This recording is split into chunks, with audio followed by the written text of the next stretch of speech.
इस वीडियो में हम क्लास 9th मैथ्स की प्रश्न बैंक 2022 के चैप्टर नंबर 6 के क्वेश्चंस को सॉल्व करेंगे। इस वीडियो में हम क्वेश्चन नंबर 8, 9 और 10 को सॉल्व करेंगे। इससे पहले वाले वीडियो में हमने क्वेश्चन नंबर 5, 6 और 7 को सॉल्व किया था। अगर आपने वो वीडियो नहीं देखा है तो आपको उस वीडियो की लिंक इस वीडियो के डिस्क्रिप्शन में मिल जाएगी, आप वहां से जाकर देख सकते हैं। तो चलिए हम देखते हैं हमारा क्वेश्चन नंबर 8 क्या है। दी गई आकृति में यदि कोण PQR बराबर कोण PRQ है तो सिद्ध कीजिए कि कोण PQS बराबर कोण PRT। यहां पर हमें कोण PQR ये वाला कोण, ठीक है, और PRQ मतलब ये कोण, ये दोनों ही कोण आपस में बराबर दिए गए हैं। हमें सिद्ध करना है कोण PQS मतलब ये कोण और PRT मतलब ये कोण, इनको बराबर दिखाना है। तो बहुत ही आसान क्वेश्चन है, चलिए क्वेश्चन को सॉल्व करते हैं।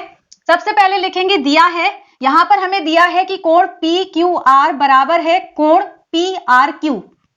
सिद्ध करना है PQS बराबर कोण PRT।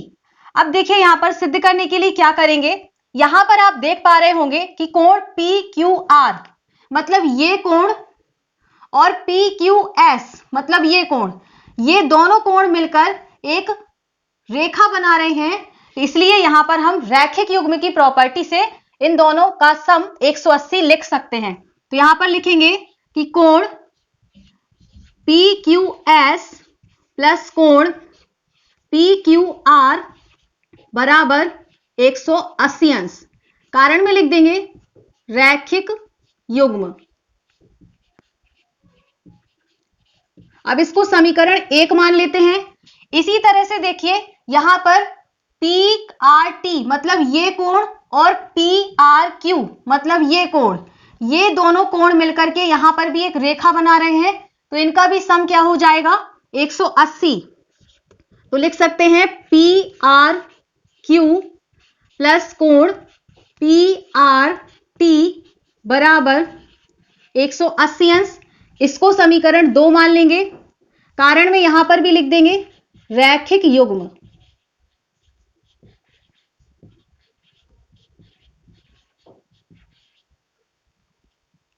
अब देखिए समीकरण 1 और 2 से यहां पर समीकरण का एक पक्ष बराबर है तो समीकरण का दूसरा पक्ष भी बराबर होगा।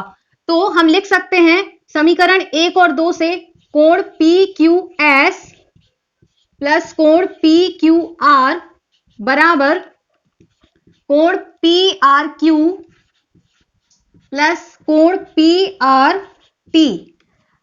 रीजन में लिख देंगे समीकरण 1 व 2 से। ये बगल में कारण लिखना बहुत ही जरूरी है, आपको इन कारणों के भी एग्जाम में नंबर मिलते हैं, इसलिए आप ये कारण जरूर लिखिएगा। अब देखिए हमें यहां पर दिया था कि कोण PQR बराबर है PRQ के, तो हम PQR की जगह पर क्या लिख सकते हैं PRQ। तो चलिए लिख देते हैं कोण PQS प्लस PQR की जगह पर PRQ लिख देंगे प्लस यहां से, ठीक है ना, और ये PRQ प्लस कोण PRT। अब देखिए यहां पर PRQ और PRQ बराबर किस तरफ है, तो ये दोनों कैंसिल हो सकते हैं। अगर आपको ये समझ में नहीं आता है तो आप इसको इस तरफ ले आइए। तो देखिए कोण PQS प्लस कोण PRQ ये इस तरफ आएगा तो माइनस का हो जाएगा। कोण PRQ बराबर इस तरफ बचेगा कोण PRT। अब देखिए ये प्लस का है और ये माइनस का है, दोनों कैंसिल हो जाएंगे। तो यहां बचेगा कोण PQS बराबर कोण PRT। देखिए हमें क्या सिद्ध करना था, PQS बराबर PRT, ये हमने प्रूफ कर दिया। तो हम यहां पर लिख सकते हैं हेंस प्रूव्ड। अब हम करेंगे क्वेश्चन नंबर 9। तो क्वेश्चन नंबर 9 है, दी गई आकृति में x और y के मान ज्ञात कीजिए और फिर दर्शाइए कि AB समांतर CD है। यहां पर हमको x और y के मान ज्ञात करने हैं और फिर यह सिद्ध करना है कि AB रेखा CD के समांतर है। तो यहां पर देखिए अभी हमने इसके पहले वाले क्वेश्चन में भी रैखिक युग्म का यूज किया था। यहां पर भी देखिए x और 50 डिग्री, x प्लस 50 डिग्री क्या होगा, मिलकर के ये दोनों एक रेखा बना लेंगे। तो हम यहां पर भी रैखिक युग्म की प्रॉपर्टी यूज कर सकते हैं। तो यहां पर लिखेंगे x प्लस 50 डिग्री बराबर 180 अंश, कारण में लिख देंगे रैखिक युग्म। अब यहां से x का मान निकालेंगे तो ये 50 इस तरफ आएगा तो माइनस का हो जाएगा, तो ये आ गया हमारा आंसर x बराबर 130। अब देखिए x का मान पता चल गया, अब y का निकालते हैं। y और 130 ये है शीर्षाभिमुख कोण। शीर्षाभिमुख कोण का मतलब होता है शीर्ष अभिमुख, मतलब बिल्कुल आमने सामने जो कोण हो वो शीर्षाभिमुख कोण कहलाते हैं। तो ये y बराबर 130 हो जाएगा। ये यहां पर शीर्षाभिमुख कोण आपस में बराबर होते हैं तो हम लिख सकते हैं y बराबर 130 डिग्री, कारण में लिख देंगे शीर्षाभिमुख कोण।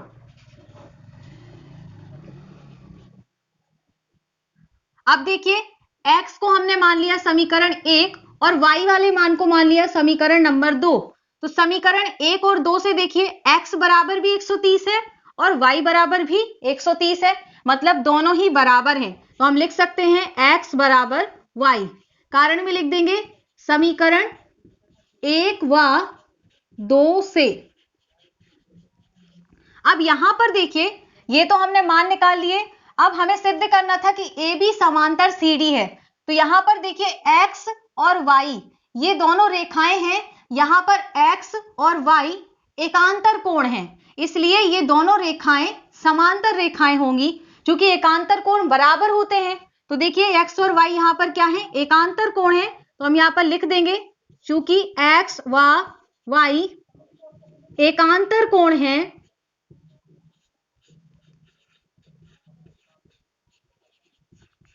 इसलिए AB समांतर CD होगा। ये भी यहां पर हमने सिद्ध कर दिया। क्वेश्चन नंबर 10 है, यदि कोण XYZ बराबर 64 डिग्री है और XY को बिंदु P तक बढ़ाया गया है, यदि किरण YQ कोण ZYP को समद्विभाजित करती है तो आकृति खींचकर कोण XYQ और प्रतिवर्ती कोण QYP के मान ज्ञात कीजिए। यहां पर हमसे आकृति खींचने के लिए कहा गया था। देखिए यहां पर हमसे कहा गया है कि कोण XYZ बराबर 64 डिग्री है। अब XY को, इस रेखा को बिंदु P तक बढ़ाया गया है। यदि किरण YQ कोण ZYP मतलब इस पूरे कोण को समद्विभाजित करती है। समद्विभाजित का मतलब होता है दो बराबर भागों में बांटना। मतलब कह रहा है क्वेश्चन हमसे कि ये वाला कोण QYP और ये वाला कोण मतलब QYZ ये दोनों बराबर हैं, क्योंकि ये किरण YQ इस पूरे कोण को समद्विभाजित करती है। ठीक है, तो हमें यहां पर XYQ कोण ज्ञात करना है। XYQ मतलब ये कोण ज्ञात करना है और प्रतिवर्ती कोण निकालना है QYP, इसका प्रतिवर्ती कोण निकालना है। तो थोड़ा सा ध्यान से समझिएगा, बहुत ही आसान क्वेश्चन है। चलिए सॉल्व करते हैं। यहां पर हमसे कहा गया है कि YQ कोण ZYP को समद्विभाजित करती है।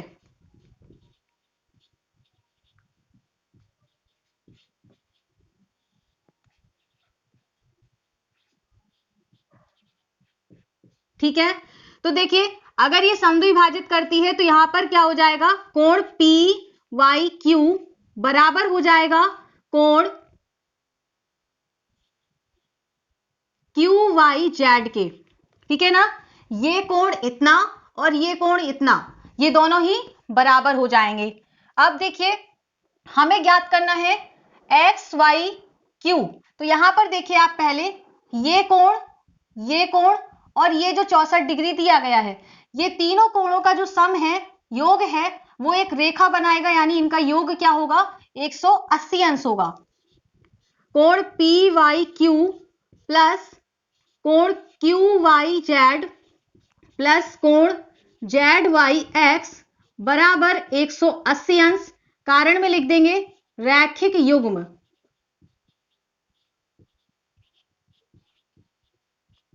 अब देखिए हमें यहां पर अभी पता चल गया कि पी वाई क्यू बराबर है क्यू वाई जेड के। हमें यहां पर निकालना क्या है, एक्स वाई क्यू, मतलब हमें ये वाला कोण पता करना होगा। ये तो पता है 64, तो हमें यहां पर जेड वाई क्यू चाहिए, तो हम जेड वाई क्यू को बचा के रखेंगे। पी वाई क्यू को जेड वाई क्यू लिख सकते हैं, प्लस इसको लिख दिया जेड या क्यू वाई जेड प्लस, देखिए हमें दिया गया था एक्स वाई जेड, ये कोण हमें दिया गया है 64 डिग्री प्लस 180 अंश। ये दोनों जुड़ जाएंगे तो आ जाएगा 2 क्यू वाई जेड। ये 64 बराबर किस तरफ आएगा, तो ये माइनस का हो जाएगा। अब यहां से देखिए 2 क्यू वाई जेड बराबर, अब इसको घटाएंगे तो 10 में से 4 गया 6, यहां पर 7 बचेगा, 7 में से 6 गई 1 और ये 1 आ गया, तो ये आ गया 116। अब ये 2 गुणा कर रहा है, ये इस तरफ आकर के भाग करेगा, तो 116 भागे 2, अब भाग देंगे, 2 पंचे 10, 2 अट्ठे 16, तो ये आ गया कोण क्यू वाई जेड बराबर 58 अंश। अब हमें निकालना था एक्स वाई क्यू, ठीक है, तो देखिए कोण एक्स वाई क्यू बराबर क्या हो जाएगा, कोण क्यू वाई जेड प्लस कोण एक्स वाई जेड।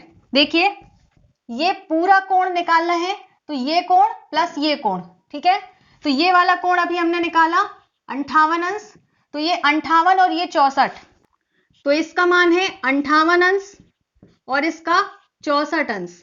इसको जोड़ देंगे, 8 4 12, 5 6 11 और 1 12, तो ये आ गया कोण एक्स वाई क्यू का मान 122 अंश। ये हमारा एक आंसर हो गया। अब हमें निकालना है प्रतिवर्ती कोण Q Y P. Q Y P का प्रतिवर्ती कोण निकालना है, तो सबसे पहले देख लीजिए प्रतिवर्ती कोण क्या होता है। अगर हमें यहां पर मान लीजिए ये क्यू है, ये पी है और ये वाई है, तो ये कोण हमें दिया गया है। अब देखिए ये कोण और ये कोण बराबर है, इसलिए ये कोण भी क्या हो गया 58 अंश का, तो ये कोण हमें दिया गया है 58 अंश। हमें इसका प्रतिवर्ती कोण निकालना है, मतलब ये वाला कोण निकालना है, ठीक है। तो आप जानते हैं कि पूरा जो कोण बनता है वो 360 अंश का बनता है, उसमें से अगर हम 58 माइनस कर देंगे तो हमें इसका प्रतिवर्ती कोण ज्ञात हो जाएगा, ठीक है।